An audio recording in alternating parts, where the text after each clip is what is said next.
Before we step into this story, viewer discretion is absolutely necessary. What you are about to hear is one of the most painful landmark cases in modern Japanese history. It deals with abduction, prolonged captivity, and immense human suffering. We will never describe graphic details, never sensationalize harm, never name or glorify the perpetrators. Our only focus? Junko Furuta, her life, her disappearance, her silence, and the lessons that still echo across borders, including right here in Southeast Asia, decades later. This is not entertainment true crime. It is memory, history, and a warning. January 18, 1973, Adachi Ward, Tokyo. Junko Furuta was born the eldest of 3 children. 1 brother and 1 sister came later. Her father worked long hours at a construction firm. Her mother managed the home, a close, modest, hard-working family, typical of Japan's booming economic miracle years. In the 1980s, Japan was seen globally as ultra-safe, orderly, almost crime-free. Parents let children walk alone. Neighbors trusted neighbors. From primary school onward, teachers wrote the same note. Polite, punctual, kind, helps classmates. Junko was not the loudest or most popular. She was steady, reliable, warm-hearted. She woke at 5:30 a.m. daily to help prepare breakfast and pack lunches. She walked 20 minutes each way to Furuta High School, always bowing to shopkeepers and elders. Badminton was her joy. She trained 3 times a week, fast reflexes, always encouraging younger teammates. Her grades were consistently above average, her notebook margins filled with tiny drawings and notes. Become kindergarten teacher, make children smile. Her part-time job was at a plastics factory, 4 hours a day, 6 days a week. She handed most wages to her parents, keeping only a little for badminton shoes and stationery. Friends said, even when tired, she never complained. If you were sad, Junko sat with you until you felt better. She had zero history of trouble, defiance, or risky behavior. To everyone who knew her, she was the safest kind of teenager imaginable. But safety is not a shield when the world around you stops paying attention. Friday, November 25, 1988, 5:40 p.m. The sun was already dipping low, late autumn chill in the air. School finished at 3:15 p.m. She attended badminton club briefly, then her factory shift from 4U to 5:30 p.m. She left the factory gate exactly on time, carrying her school bag and pay envelope. The last confirmed sighting by a stranger was a shopkeeper who saw her walking briskly, head forward, alone. 5:48 p.m., just 350 meters from her front gate. A boy on a bicycle swerved close, brushed her shoulder, not a crash but deliberate balance breaking. Junko stumbled, stopped, looked up. From side streets, 4 boys emerged, ages 15, 16, 16, and the leader, 17. They were part of a documented local gang. Records already existed: extortion, assault, vandalism, vehicle theft. But in 1980s Japan, juvenile trouble equals minor nuisance was the widespread attitude. Police often lectured, then released. Schools suspended briefly, then returned them.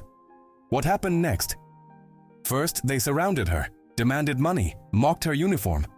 She had about 200 yen. When she said, "Please let me go, my parents are waiting," the tone shifted. From intimidation to threats of violence.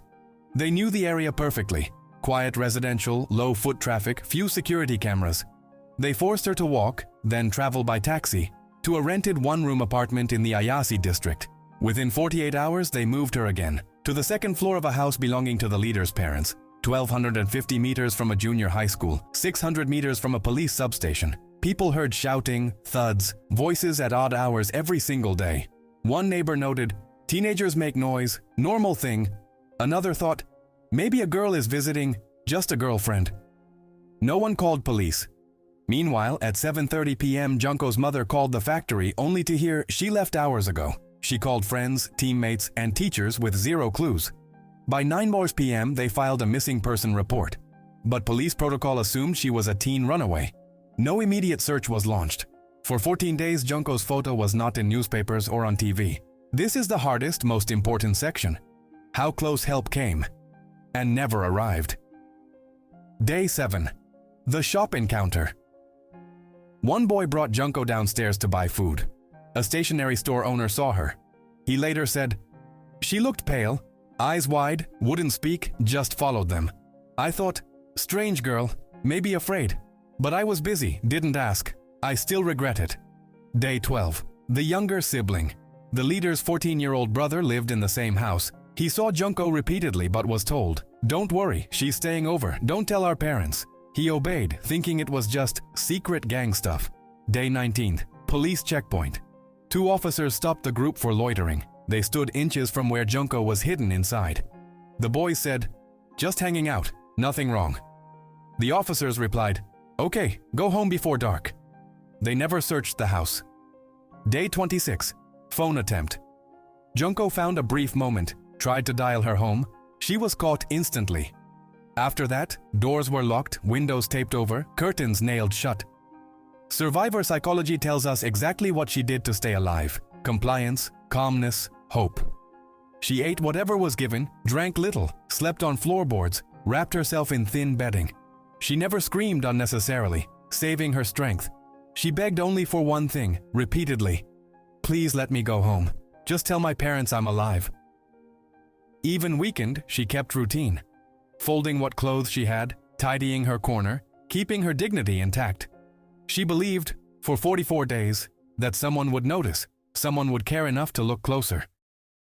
The end came on January 4th, 1989. Winter cold deepened. Inside, conditions grew worse. That final day, events turned fatal. Junko Furuta passed away at 16 years, 11 months, 17 days old. The boys panicked and chose cover-up, not confession. They wrapped her body, placed it inside a heavy industrial concrete drum, and mixed wet concrete until it was sealed solid. They loaded it onto a borrowed truck, drove 12 kilometers to Koto Ward, and dumped it among waste and rubble, believing it would be forever hidden.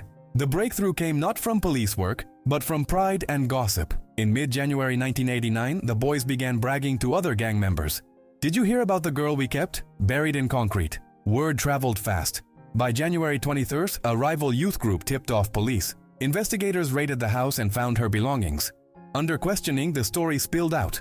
The concrete drum was located on January 29th. Japanese juvenile law at the time protected names, faces, and records for anyone under 20. It focused on rehabilitation over punishment. In the 1990 trial, the 4 defendants were all minors. Junko's parents sat in court every day, hearing the timeline and seeing the evidence. The public galleries were packed. Outside, thousands signed petitions. The leader was sentenced to 20 years, later reduced to 17 on appeal. The others received between 5 and 15 years. All were free by their early to mid-30s. Some families of the offenders even sought damages from Junko's family, though those claims were later rejected. What changed after? Laws were amended to allow media naming in extreme cases, and the age of criminal responsibility was reviewed. Schools added, "Report what you see. Silence is not polite." Neighborhood watch and CCTV systems expanded, but the debate remains alive. When does childhood end and accountability begin?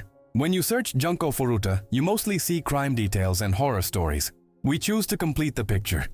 She was a daughter who helped her mother knead dough for dinner. A sister who taught her brother how to hold a pencil and her sister how to serve badminton. A student who drew little flowers in textbooks and wrote encouraging notes for exams. A teenager who wanted to teach small children because she believed kindness is the best lesson. A person who fought, waited, hoped, and never hurt anyone.